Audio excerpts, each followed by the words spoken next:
Chapter 16. Some Cautions and Concluding Observations. Many people will scoff at the idea that there is an exact science of getting rich, holding the impression that the supply of wealth is limited. They will insist that social and governmental institutions must be changed before even any considerable number of people can acquire a competence. But this is not true. It is true that existing governments keep the masses in poverty, but this is because the masses do not think and act in the certain way. If the masses begin to move forward as suggested in this book, neither governments nor industrial systems can check them. All systems must be modified to accommodate the forward movement. If the people have the advancing mind, have the faith that they can become rich, and move forward with the fixed purpose to become rich, nothing can possibly keep them in poverty. Individuals may enter upon the certain way at any time and under any government and make themselves rich. And when any considerable numbers of individuals do so under any government, they will cause the system to be so modified as to open the way for others. The more men who get rich on the competitive plane, the worse for others.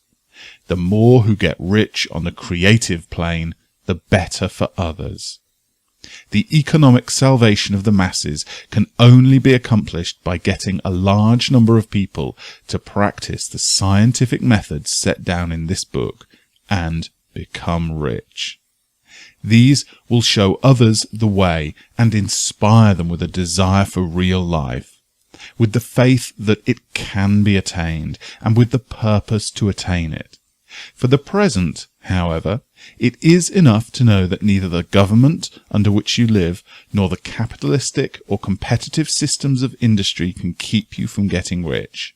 When you enter upon the creative plane of thought, you will rise above all these things and become a citizen of another kingdom. But remember that your thoughts must be held upon the creative plane. You are never for an instant to be betrayed into regarding the supply as limited, or into acting on the moral level of competition. Whenever you do fall into old ways of thought, correct yourself instantly. For when you are in the competitive mind, you have lost the cooperation of the mind of the whole. Do not spend any time in planning as to how you will meet possible emergencies in the future, except as the necessary policies may affect your actions today. You are concerned with doing today's work in a perfectly successful manner, and not with emergencies which may arise tomorrow. You can attend to them as they come. Do not concern yourself with the questions as to how you shall surmount obstacles which may loom upon your business horizon, unless you can plainly see that your course must be altered today in order to avoid them. No matter how tremendous an obstruction may appear at distance, you will find that if you go on in the certain way, it will disappear as you approach it, or that a way over, through, or around it will appear. No possible combination of circumstances can defeat a man or woman who is proceeding to get rich along strictly scientific lines. No man or woman who obeys the law can fail to get rich, any more than one can multiply 2 by 2 and fail to get 4.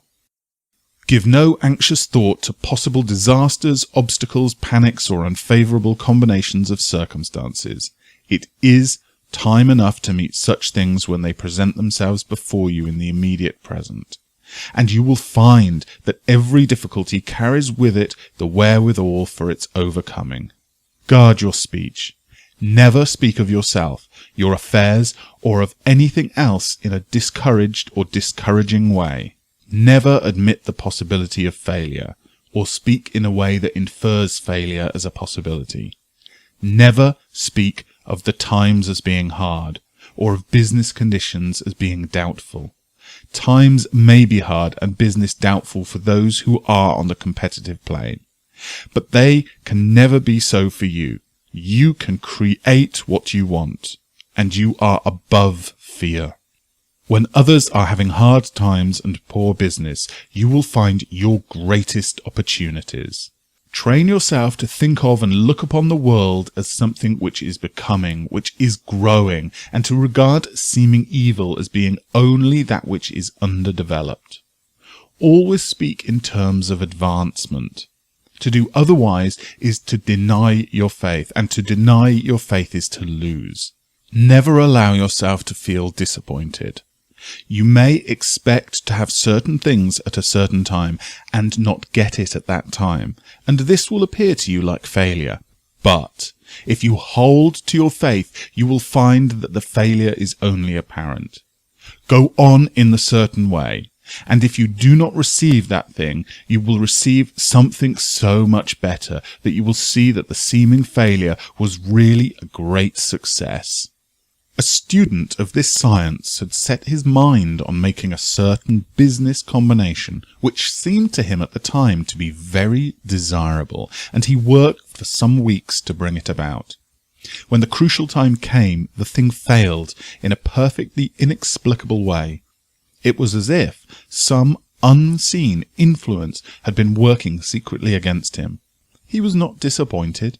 On the contrary, he thanked God that his desire had been overruled and went steadily on with a grateful mind.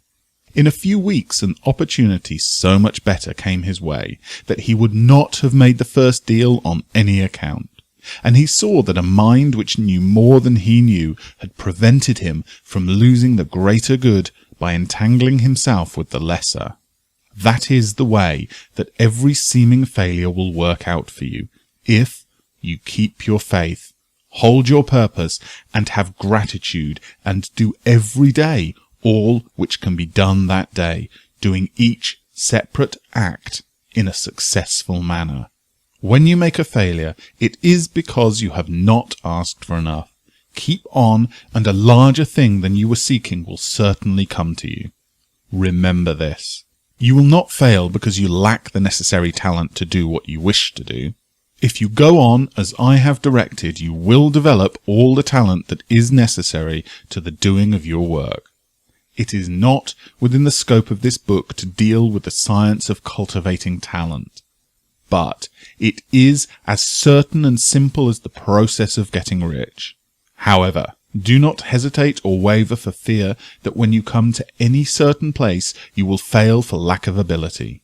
Keep right on, and when you come to that place, the ability will be furnished to you. The same source of ability which enabled the untaught Lincoln to do the greatest work in government ever accomplished by a single man is open to you.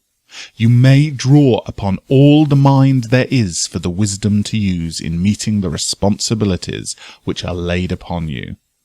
Go on in full faith. Study this book. Make it your constant companion until you have mastered all the ideas contained in it. While you are getting firmly established in this faith, you will do well to give up most recreations and pleasures, and to stay away from places where ideas conflicting with these are advanced in lectures or sermons. Do not read pessimistic or conflicting literature, or get into arguments upon the matter.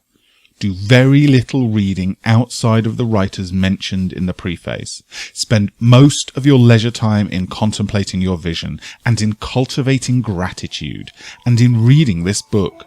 It contains all you need to know of the science of getting rich, and you will find all the essentials summed up in the following chapter.